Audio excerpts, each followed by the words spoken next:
السلام علیکم ورحمۃ اللہ وبرکاتہ۔ بسم اللہ والحمد للہ والصلاۃ والسلام علی رسول اللہ، اما بعد۔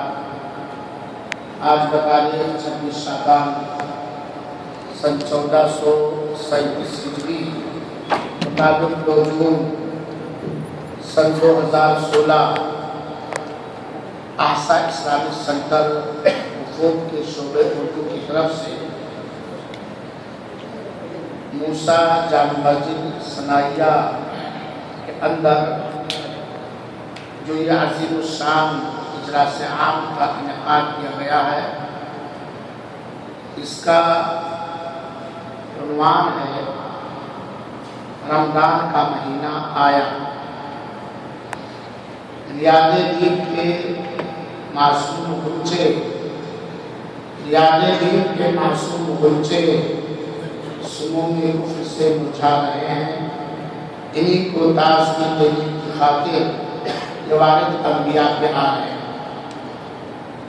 یہ ہم اہل ثنائیہ کی سعادت مندی اور خوش نصیبی ہے کہ اللہ کی توفیق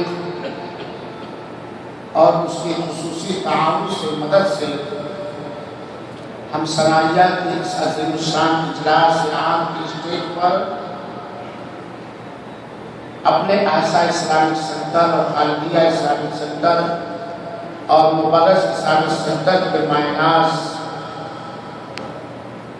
دعات کرام کو اسٹیج پر جلوہ افروز دیکھ رہے ہیں۔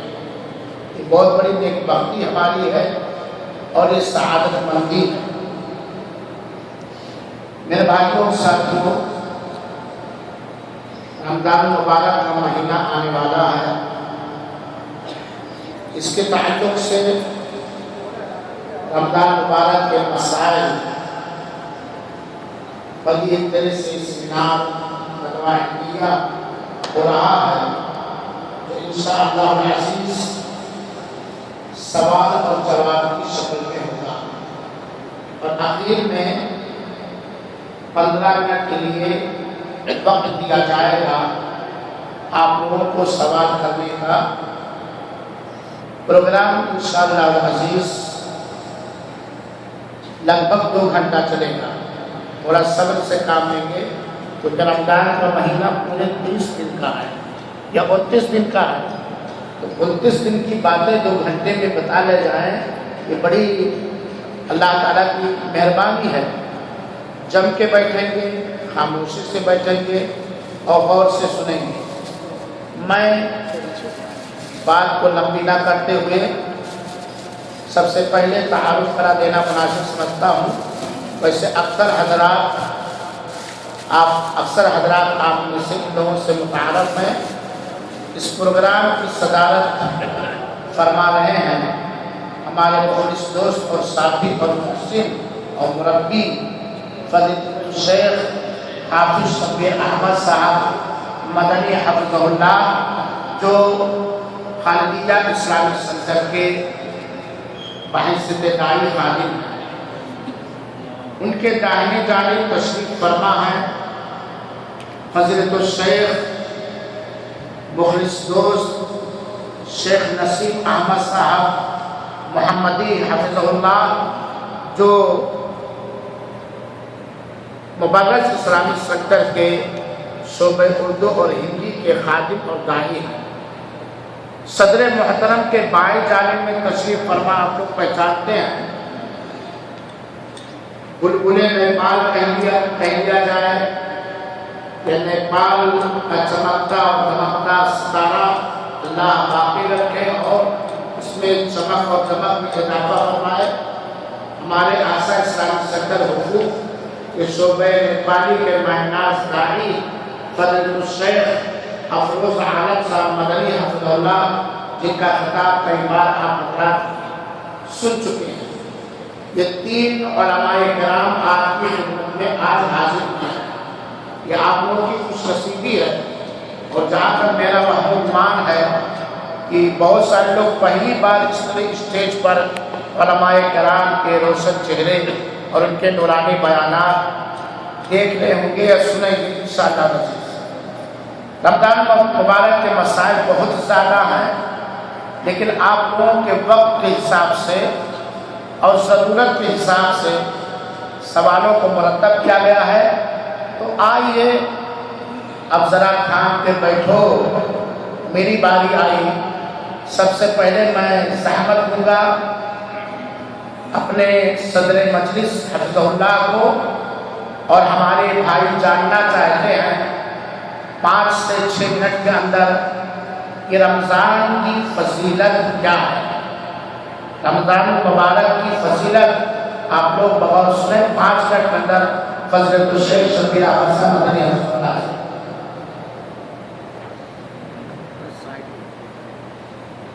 الحمدللہ رب العالمین والصلاة والسلام علی اشرف الانبیاء والمرسلین نبینا محمد وعلی آلہ وصحبہ اجمعین۔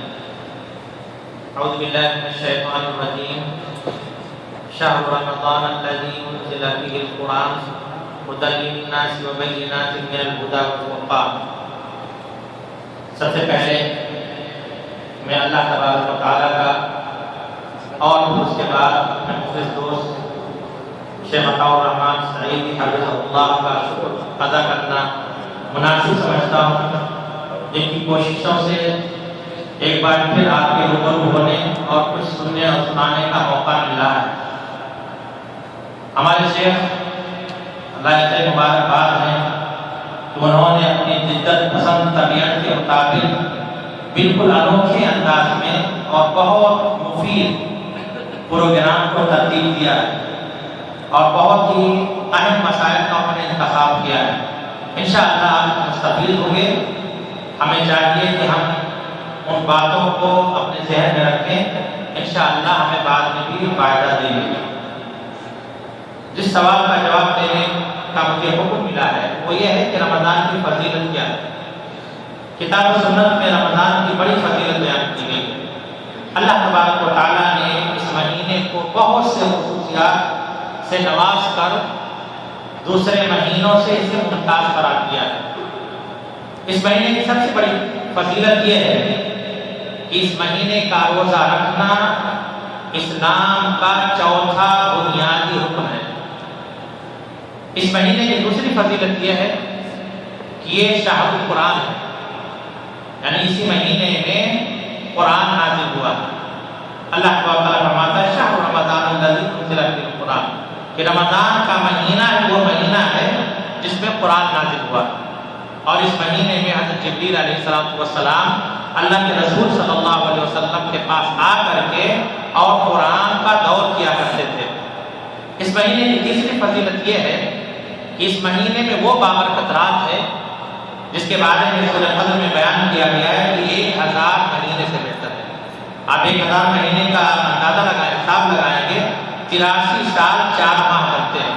اللہ تبارک و تعالیٰ کا بہت بڑا فضل ہے کہ اس نے امت محمدیہ کو یہ عظیم رات عطا کی کہ ایک رات میں عبادت کر کے انسان 83 سال سے بھی زائد عبادت کرنے کا ثواب حاصل کر سکتا ہے۔